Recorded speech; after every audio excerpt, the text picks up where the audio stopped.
എല്ലാവർക്കും നമസ്കാരം. ഇന്ന് നമ്മൾ വളരെ ദുഃഖകരമായൊരു വാർത്ത കേൾക്കുവാനിടയായി. വാഴക്കുളം ഫൊറോന പള്ളി വികാരി ഫാദർ ജോസ് കുഴിക്കണ്ണീർ അദ്ദേഹം ആത്മഹത്യ ചെയ്തു എന്നൊരു ന്യൂസാണ് ഇന്ന് നമ്മളൊക്കെ കേൾക്കുവാനിടയായത്. അപ്പം അദ്ദേഹത്തെ വിശ്വാസികളാണ് അദ്ദേഹത്തിൻ്റെ എന്താ പറയുക പള്ളിയോട് ചേർന്നുള്ള ഹോളിൽ അദ്ദേഹം തൂങ്ങി നിൽക്കുന്നത് കണ്ടു എന്നാണ് പറഞ്ഞിരിക്കുന്നത്. പ്രാഥമിക നിഗമനത്തിൽ അദ്ദേഹം ആത്മഹത്യ ചെയ്തതാണ് എന്നാണ് പറയുന്നത്. നമ്മൾക്ക് അറിഞ്ഞുകൂടാ, ഒരാളെ കെട്ടിത്തൂക്കിയാലും സ്വയം തൂങ്ങിയാലും ഇതിനെ രണ്ടിനെയും നമ്മൾ പറയുന്നത് തൂങ്ങി മരണം എന്ന് തന്നെയാണ്. റിപ്പോർട്ടുകളിലും അങ്ങനെ തന്നെ കാണിക്കുള്ളൂ. ഇതിൻ്റെ പിന്നിൽ എന്തെങ്കിലും ഉണ്ടോ, ഇനി ആരെങ്കിലും കക്കാൻ കയറിയിട്ട് അദ്ദേഹത്തെ കെട്ടിത്തൂക്കിയതാണോ, അതല്ല എങ്കിൽ പിന്നെ അദ്ദേഹത്തെ വേറെ ആരെങ്കിലും അപകടപ്പെടുത്തിയതാണോ എന്നൊന്നും അറിഞ്ഞുകൂടാ. എനിവേ, എന്തായാലും ഇങ്ങനെയൊരു സംഭവം, ദാരുണമായൊരു സംഭവം നടന്നിരിക്കുന്നു. അപ്പം നമ്മൾ ഈ എന്താ പറയുക, ഈ മതമേലധ്യക്ഷന്മാരെ, അതായത് അത് ഏത് മതത്തിലെ ആയാലും, അച്ഛന്മാരാണെങ്കിലും പാസ്റ്റർമാരാണെങ്കിലും പിന്നെ എന്താ പറയുക പൂജാരിമാരാണെങ്കിലും ഉസ്താദുമാരാണെങ്കിലും ആരെ എടുത്താലും ഇവരെയൊക്കെ നമ്മൾ കാണുന്നത് മറ്റുള്ളവരെ മോട്ടിവേറ്റ് ചെയ്യുന്ന അല്ലെങ്കിൽ മറ്റുള്ളവരെ ഉപദേശിക്കുന്ന ആൾക്കാരായിട്ടാണ് നമ്മളിവരെ കാണുന്നത്. എന്നാൽ പലപ്പോഴും ഇവരെ ഉപദേശിക്കാൻ ആരും കാണത്തില്ല എന്നുള്ളൊരവസ്ഥയാണ് വരുന്നത്. അതായത് ഇവർക്ക് ഒന്ന് ഷെയർ ചെയ്യാൻ, ഇവരുടെ കാര്യങ്ങൾ ഷെയർ ചെയ്യാൻ, ഇവർക്ക് എന്തെങ്കിലുമൊക്കെ ദുഃഖങ്ങളുണ്ടെങ്കിൽ അത് പങ്കുവെക്കുവാനൊക്കെ, പ്രത്യേകിച്ച് ഒരു വിശ്വസ്തരായ ഒരാളെ കണ്ടെത്തുക എന്നുള്ളത് ഇവരുടെയൊക്കെ ജീവിതത്തിൽ വളരെ ബുദ്ധിമുട്ടേറിയ കാര്യമാണ്. ചിലപ്പോൾ ഇവർ വിശ്വസിച്ച് എന്തെങ്കിലുമൊക്കെ തുറന്നു പറയുന്നവരായിരിക്കും നാളെ ഇവരെ പബ്ലിക്കായിട്ട് അവരെ എന്താ പറയുക തേജോവധം ചെയ്യാൻ മുന്നിൽ നിൽക്കുന്നവരും. അതുകൊണ്ട് ഇവർക്ക് അങ്ങനെ ഒരു മാനസിക സമ്മർദ്ദങ്ങളും ഇവർക്ക് ഉണ്ടാകാറുണ്ട്. ഇപ്പോൾ ചിലർ സെൽഫായിട്ട് അവർക്ക് പിന്നെ ഇതൊക്കെ എന്താ പറയുക അതിൻ്റെ മോട്ടിവേഷൻ നടത്തുവാനുള്ള ക്ലാസ്സുകളൊക്കെ എടുക്കുന്നുണ്ട് എന്നുള്ളതാണ് എൻ്റെ അറിവ്.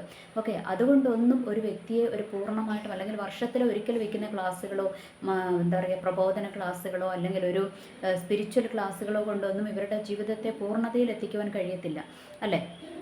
കാരണം ഒരു വർഷത്തിൽ ഒരിക്കൽ അല്ലെങ്കിൽ ഒരാഴ്ച കിട്ടുന്ന റിട്രീറ്റ് കൊണ്ടൊന്നും ഇവരുടെ ജീവിതം അങ്ങ് ശരിയാകാമോ, ഒരു വർഷത്തേനുള്ള എനർജി അവർക്ക് കിട്ടിയെന്നൊന്നും വരത്തില്ല, അല്ലേ? അപ്പോൾ ഇവരെ സംബന്ധിച്ചിടത്തോളം ഇവർക്ക് ഷെയർ ചെയ്യാനും ആരുമില്ല, വിശ്വസിച്ച് ഷെയർ ചെയ്യാനും ആരുമില്ല.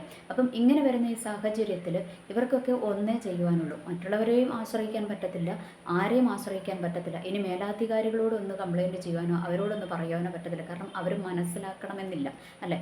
കാരണം നമ്മൾക്കറിയാം, ഞാനൊക്കെ കോൺവെൻറ്റിൽ നിന്നാണ് പഠിച്ചത്.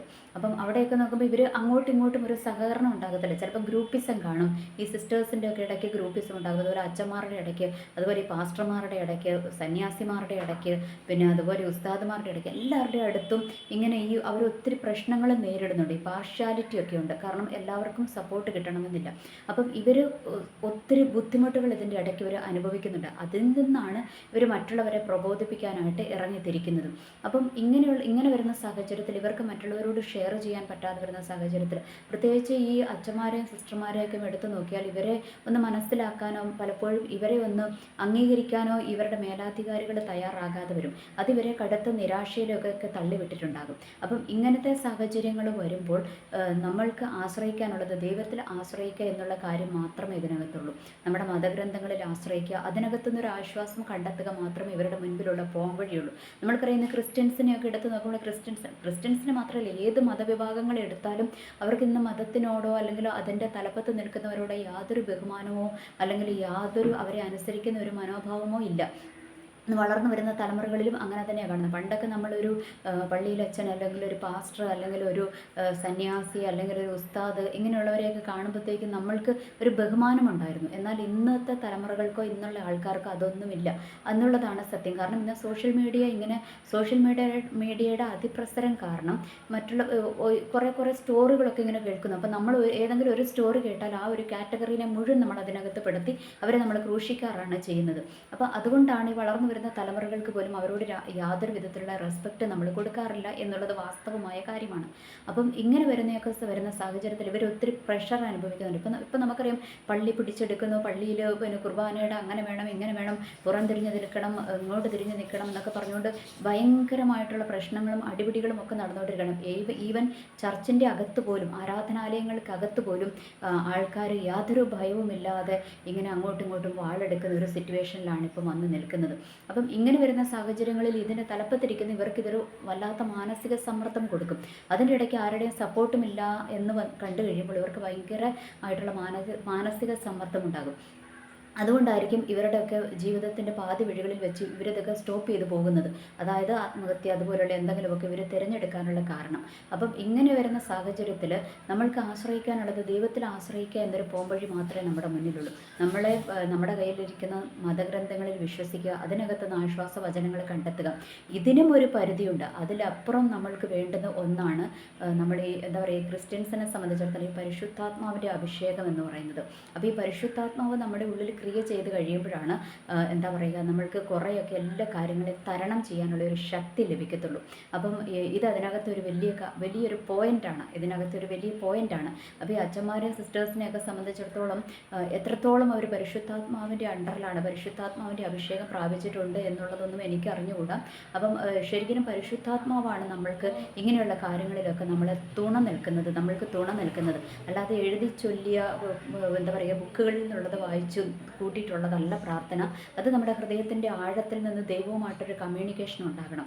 എന്നാലേ നമ്മളുടെയൊക്കെ ജീവിതത്തിലൊരു നമ്മൾക്ക് എന്തെങ്കിലും ഒരു പ്രതിസന്ധി ഘട്ടങ്ങൾ വരുമ്പോൾ നമ്മൾക്ക് അതിനെ തരണം ചെയ്യാനായിട്ട് കഴിയത്തുള്ളൂ എന്നുള്ളതാണ് ഇതിനകത്ത് മറ്റൊരു സത്യം. ഓക്കെ, ഇനി രണ്ടാമത്, ഇങ്ങനത്തെ ദാരുണ സംഭവങ്ങൾ കേൾക്കുമ്പോൾ, പിന്നെ ഉസ്താദ് മരിച്ചെന്നോ, പൂജാരി മരിച്ചെന്നോ, സന്യാസി മരിച്ചെന്നോ, സന്യാസിനി മരിച്ചെന്നോ, അല്ലെങ്കിൽ പള്ളിയിൽ അച്ഛൻ മരിച്ചെന്നോ, കന്യാസ്ത്രീ മരിച്ചെന്നോ, പാസ്റ്റർ മരിച്ചെന്നോ, അല്ലെങ്കിൽ ഇങ്ങനെ ആത്മീയമായി ഉയർന്നു നിൽക്കുന്ന ഏതെങ്കിലും വ്യക്തികൾ മരിച്ചു എന്നുള്ള, അല്ലെങ്കിൽ അവർ ആത്മഹത്യ ചെയ്തു എന്ന് കാണുമ്പോൾ അതിൻ്റെ അടിയിൽ വന്നിടുന്ന കമൻ്റ് ഇടുന്ന ഈ മാനസിക രോഗികളുണ്ടല്ലോ, അവരോട് എനിക്ക് പറയാനുള്ളത്, മനുഷ്യ മനസ്സ് ഇന്ന് നമ്മൾ വലിയ സ്ട്രോങ് ആയിട്ട് ഈ കമൻ്റ് ഇട്ട് മറ്റുള്ളവരെ പുച്ഛിക്കുന്ന നിങ്ങൾ തന്നെ നാളെ ഒരിക്കൽ ഇതുപോലെ ഒരു അവസ്ഥയിലൂടെ കടന്നു പോകുകയില്ലയോ എന്നുള്ളതൊന്നും പറയാൻ പറ്റില്ല. കാരണം നമ്മുടെ മനസ്സിൻ്റെ കൺട്രോൾ ഒരിക്കലും നമ്മുടെ കയ്യിലല്ല.